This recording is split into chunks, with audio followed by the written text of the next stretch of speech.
என்னை அழிக்க நினச்சிங்க, கொல்லணும்னு நினச்சிங்க, நான் இன்னைக்கு ஜீவனோட இருக்கேன், அதுவும் கூட நான் பெரிய அதிகாரத்தில் இருக்கேன் பார், உங்கள் அத்தனை பேரையும் நான் என்ன செஞ்சிடலாம், இன்னைக்கு க்ளோஸ் பண்ணிடலான்னு சொல்லியிருக்காங்க. அப்படி செஞ்சாரா? இல்லை. பெரிய மன்னிப்பு. இவரை ஈக்குவலாக இயேசுவுக்கு இணையாக சொல்கிறாங்க. அந்த அளவு மன்னிச்சிருக்கார். உண்மையில் அவர் ஆண்டவராக இயேசு கிறிஸ்து சொல்லும்போது சொல்லுவார்ல, பிதாவே இவர்களுக்கு மன்னியும், தாங்கள் செய்கிறது இன்னதென்று அதுபோல் இவங்களும் தாங்கள் செய்கிறது என்னன்னே தெரியாமல் நம்மளுக்கு செஞ்சுட்டாங்கிற மாதிரி தான் அவர் எனக்கு கொடுக்குறாரு மன்னிப்பு. நீங்கள் எனக்கு தீமை செய்ய தான் நினச்சிங்க, ஆனால் ஆண்டவர் வெகு ஜனங்களை உயிரோட காக்கவும் அவர்களை நான் ஜீவரட்சணை செய்வதற்கு எனக்கு என்ன கொடுத்துருக்காரு, ஜீவனை கொடுத்தாரு. அதான் உயிரோட வச்சிருக்காரு. அதனால் நான் அவங்களை என்னவுமே என்ன செய்ய மாட்டேன். அவர் இறந்த பிறகும் பயந்து போய் சொல்கிறாங்க, அப்பா இருக்கும்போது எங்களை அப்படி சொன்னாங்க இப்படி சொன்னாங்கலாம். இல்லை, இவர் நான் ஒன்றுமே உங்களை செய்ய மாட்டேன், ஆசீர்வாதமாக இருக்கிறதுக்கு என்ன வழி உண்டு அவ்வளோ செய்கிறேன்னு சொன்னார். இப்படிப்பட்ட ஒரு மனப்பான்மை இந்த யோசேப்புக்குள்ள இருந்ததுனால தான் நேரடியாய் ஆசீர்வாதத்தை பெற்றுக்கொண்டார். அல்லேலூயா.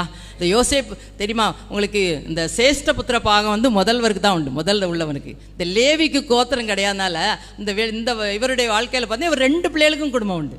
நீங்கள் இந்த குடும்ப கோத்திர பிதாக்களை வாசித்து பாருங்க. எப்ராஹிம் மனாசே தான் இவருடைய பிள்ளைங்க. இவங்க 2 பேருக்கும் என்ன கிடைச்சிருக்கு, 2 கோத்திரம். ஏன்னா யோசேப்புக்கு ஒரு கோத்திரம் தான், அவருடைய பிள்ளைகள் 2 பேருக்கும். லேவிக்கு கர்த்தரே சுதந்திரம், அதனால் அவருக்கு கோத்திரம் கிடையாதுனா இவங்க 2 பேருக்கு ஆண்டவர் கொடுத்துருக்காங்க. அவங்க அப்பா கொடுத்துட்டாங்க, அப்பா தான் கொடுத்தாங்க, அது ஆண்டோடைய சித்தம். சரியா? ஏன்னு சொல்கிறேன்னா, வானத்தின் பலகணிகளை திறந்து நேரடியாய் அபிஷேகம் நமக்கு வேணும். அப்போ தான் இந்த யோசேப்பை மாதிரி 2 மடங்கு நம்ம ஆசீர்வதிக்கப்படுவோம். 2 கோத்திரமாக மாறிட்டாங்க, 2 ஆசீர்வாதம். அதோட இல்லை, எகிப்து தேசத்துக்கு அவர் யார், அதிகாரி. எவ்வளோ பெரிய ஆசீர்வாதம் இது! வானத்தின் ஆசீர்வாதம், பூமிக்குரிய எல்லாம். அங்கே போன இடத்துல அடிமையாக போனார், சிறையில் கிடந்தார். அவருக்கு ஒரு நல்ல மனைவி, அவருக்கு 2 பிள்ளைகள், பெரிய ஆசீர்வாதம் கிடச்சிச்சு.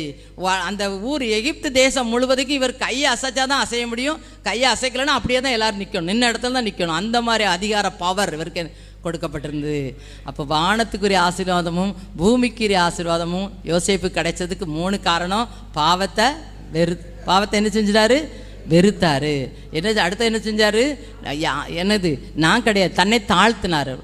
பாவத்தை வெறுத்தார், அவரை தாழ்த்தினார். அடுத்தது மன்னிப்பு, மாபெரும் மன்னிப்பு. யார் இப்படிப்பட்ட துரோகியான சகோதரர்களை மன்னிக்கவே முடியாது உலக பிரகாரமான பார்த்தால்.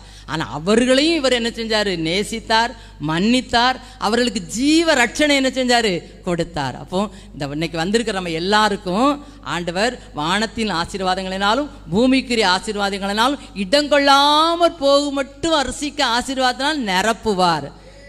ஆமேன். இந்த அபிஷேகத்தோடு இந்த இடத்த விட்டு கடந்து போவோம். நிச்சயமாக ஆண்டவர் நம்முடைய வாழ்க்கையில் எல்லா விதமான ஆசீர்வாதத்தையும் அவர் நேரடியாக தந்து அபிஷேகம். அல்லேலூயா.